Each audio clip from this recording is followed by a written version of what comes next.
Засідання виконавчого комітету Ізмаїльської міськради 27 лютого проходило під керівництвом віце-мера Радіона Абашева.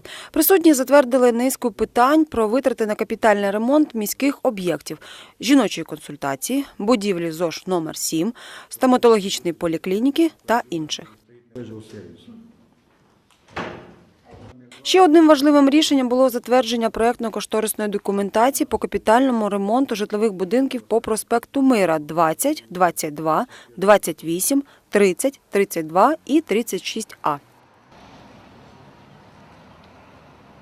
Крім цього, члени виконкому дали дозвіл на проведення капітального ремонту котельні за адресою проспект Суворова, 72А.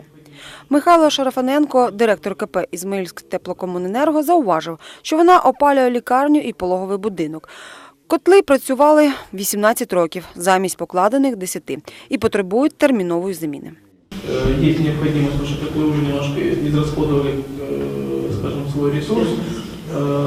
И для получения экспертного высновка нам необходимо разрешение для проведения всех мероприятий, связанных с капитальным ремонтом объектов. Після закінчення опалювального сезону буде підготовлено повний пакет заходів підприємства на літо і затверджена інвестиційна програма з урахуванням всіх запланованих робіт. Зазначимо, що всі розглянуті рішення були схвалені одноголосно. Ставлю вопрос на голосування. Прошу голосувати, рішення прийнято. Галина Величко, Ігор Коц, Ізмаїл, Бессарабія ТВ.